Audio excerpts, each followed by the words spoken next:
Welcome back to the Dark Knight's Tales podcast, a podcast dedicated to horror fans around the world. I'm your host, Tanis Clark, and I'm now glad to present Betrayal, written by Jaydeep Shah and performed by Tanis Clark and Sean Anthony. So you finally arrived, said Jackson when Chang reached the farmhouse and entered the building. Welcome, my brother, he added. What's going on, buddy? Chang greeted, smiling. Oh, I'm sorry for the delay, he said, extending his arms to offer him a hug. I'm absolutely fine, my friend, answered Jackson, stepping forward and accepting the hug.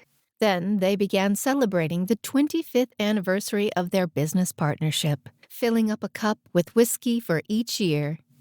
Later, after having a few sips of whiskey, Jackson walked away from Chang to receive a business call.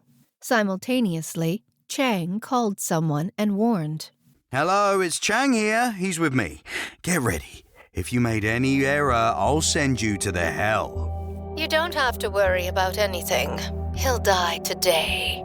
I'll kill him, said the lady confidently at the other end of the line.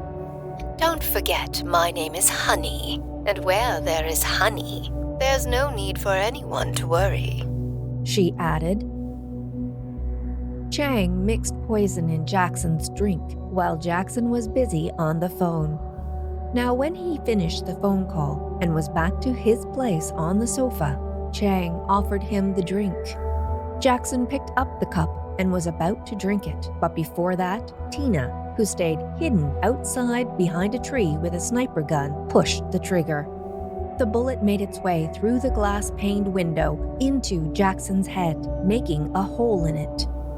As his dead body fell to the ground, Tina began walking toward Chang, who stood beside Jackson's dead body, grinning, staring at it.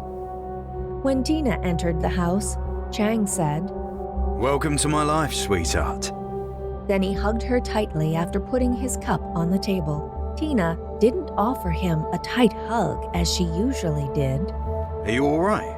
asked Chang, sensing something wrong in her feelings. I'm sorry, my love, said Tina. She instantly dragged out a knife from her leather jacket's pocket and thrust it into Chang's stomach. You bitch, said Chang, stepping backward away from her. Then he tried to strangle her, but she pulled out the knife and thrust it into his chest before his hands could reach her neck. Chang died.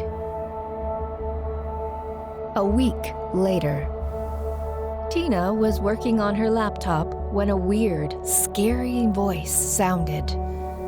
I will kill you. Tina looked around, and then she focused on her work, as if she thought it was just a delusion. You'll die soon. A voice sounded again. Who is it?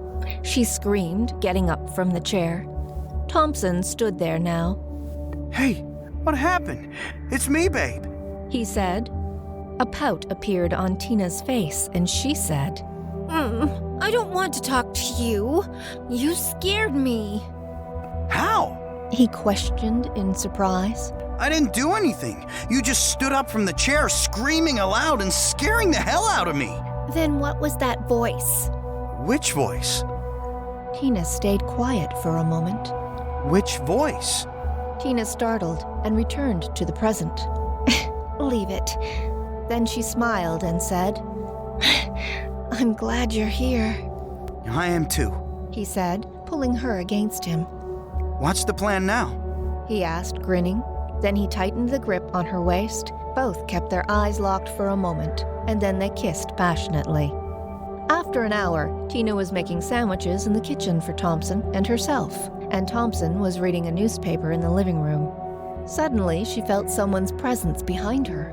As she turned, her hands got bloodied.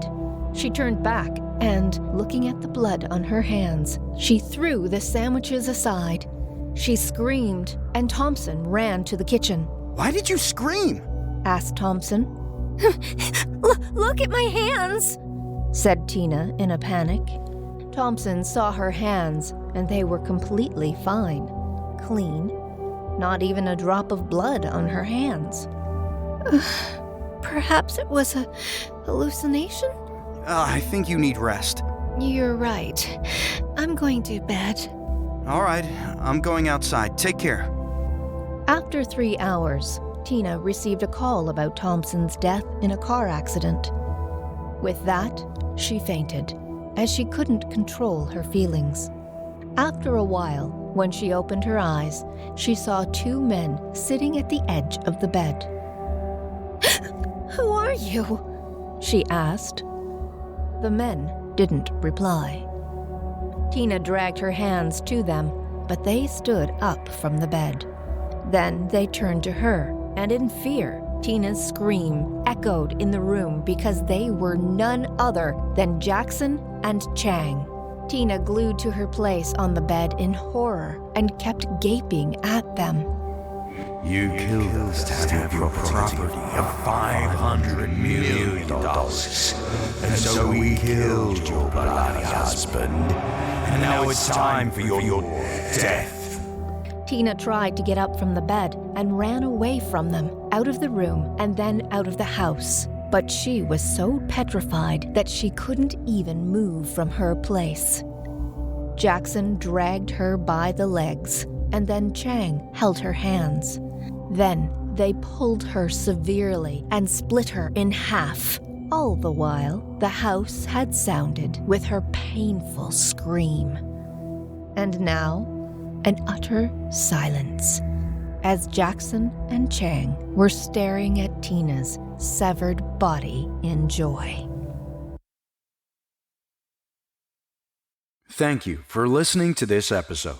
This story was originally published in the Fear is Back, Book 2 of Horror Stories series. If you enjoyed listening to this story, consider buying The Fear is Back. We will be back on Wednesday with one more scary tale. In the meantime, listen to our previous episodes of Dark Night Tales podcast and check out the author's website, www.jaydeepshah.com.